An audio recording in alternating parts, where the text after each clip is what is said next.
Hello, I'm Aaron Matus here with another D1 ticker, D1 Extra, and joined today by FIU beat reporter Eric Henry to discuss the FIU opening down in Florida. And Eric, I guess the best way to start out right now is first of all saying thank you for joining us today. Looking forward to the conversation. And then second, saying, where are we at? A lot happening right now with the opening. Yeah, absolutely. Appreciate you having me on. And certainly a lot has happened since the announcement that Pete Garcia would step down effective immediately from his role as the executive director of sports and entertainment. Got to take a breath there. It's a mouthful. It's essentially the athletic director. Love that title. It's one of the better titles in all of sports. And to the best of my knowledge, that title will be reverting back to athletic director. But, that's another conversation for another day. To answer your question in terms of where we are with the search, pretty much where I expected things to be at this point. There is a search firm, in place that is helping lead that search. And, you can't look at the athletic director search and not view the news that has come out with Butch Davis announcing or confirming reports. I believe NBC6 had it first. I came in afterwards, and then Butch confirmed that report to Brett McMurphy of the Action Network that he would not be returning for the 2022 season. So now those two things go hand in hand, right? Because whoever you're bringing as an athletic director now has confirmation that there will be a head coaching vacancy.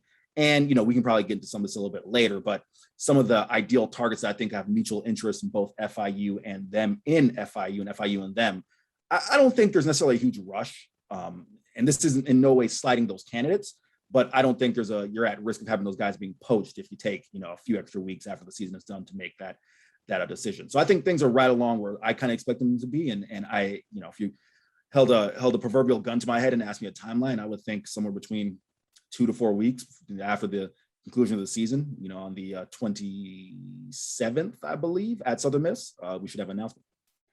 Yeah, I was going to ask that just about how quickly do you think they should move on something like this? Because one, you got to get it right. Two, on the other hand, this is a crucial time for football recruiting and what next year is going to start to look like. Oh, undoubtedly, right? And it's a double-edged sword, right? So, and I guess you can't talk recruiting without mentioning some of the things that Butch Davis, these are his accounts to Brett McMurphy, saying that due to COVID-related restrictions, he wasn't able, he and his staff weren't able to travel outside of the state since the COVID-19 pandemic. And those are Butch Davis's accounts. We haven't had a chance to be completely transparent with you.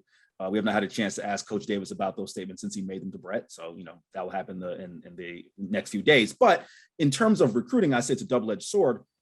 Yes, you are behind the 8 ball, so to speak, but you're also in South Florida, right? So you can kind of just walk out the street. You can go up the road to, Miami Central or Miami Northwestern, or head up to Broward or head to West Palm Beach, that proverbial state of Miami, right? That was mentioned in the Great You documentary, and you're going to find talent. So while this isn't an ideal situation to be in terms of recruiting, there's a litany of talent that you'll be able to find. And that's not even talking about going outside of South Florida and going to the Tampa area, the Orlando area, the Sarasota, Southwest Florida area. So they'll be fine there.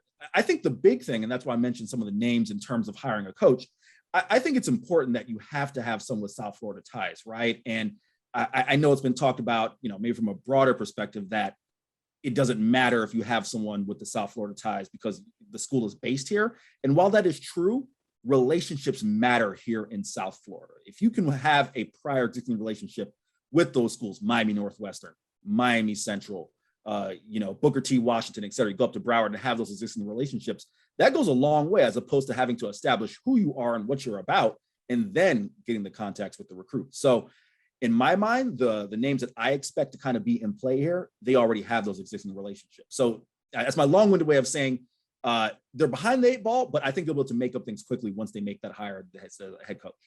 We did the Athletic Director U Athletic Department Power Index. And before we go any further, I want to make sure everyone understands this isn't Eric saying this. This isn't Aaron saying this. This is sitting ADs and other executives in the industry that were polled and voted FIU as the least desirable job in the current version of Conference USA. So again, we're not saying that. That's what the poll said. I want to ask you, though, how does that impact the search? I'm really glad you gave that disclaimer because I remember tweeting out some of that when I saw that, and people were like, "This is wrong." That not just in relation to FIU. Yeah. I think I saw something about FAU and football success being behind Charlotte, and the Owls fans are up in arms. Anyhow, to your point about how does it affect the search, right? I really think that the majority of people, whether it be an athletic director or even the coaching search, they know what they're getting themselves into with FIU, right? And it's a big thing where I said it before, perception is reality. The perception around FIU, perception about FIU is exactly what was polled amongst those athletic directors, right? I think the only thing that they weren't 14th or 13th might have been location or something like that, right? So it is quality of life. Quality of life, right? And listen, it's going to take a wholesale commitment from FIU from the top down. That's going to be starting with their president, Mark Rosenberg, and making the commitment that athletics are a priority, right? If you look at FIU, and you can draw a lot of parallels between FIU and FAU, and you can go, about 3 hours up the road and look at USF and UCF in terms of UCF getting the opportunity to go to the Big 12, USF being somewhat behind. And I think there's this idea that it comes down to play on the field. Well, Rice hasn't made a bowl game since 2015, if memory serves me correct. Mike Bloomgren, I believe, is got 3-and-something record, 3-6, 3-7 record right now. It's not all about on-field results. It's about desirability. And obviously, Rice is a highly regarded academic institution in conjunction with commitment to athletics, which you can look at Charlotte, look at UTSA, look at FAU, and they've done that, right? When you look at FIU, it's very much been, hey, if this thing works out, it's great, but we're going to really focus on the academic wing of things, right? And once the administration makes the commitment from the top down in athletics that we're going to prioritize this, right?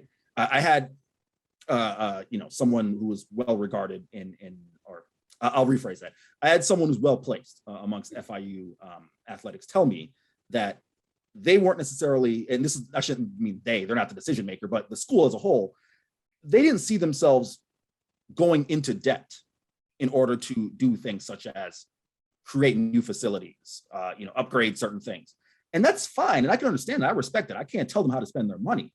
But just know, if you look at some of the things that other schools are doing, those will yield those dividends in terms of getting the athletic kind of prowess and getting those invitations to quote unquote more prestigious leagues. So you got to tie them all together. So again, a long-winded answer. So hopefully that, kind of shed some insight there.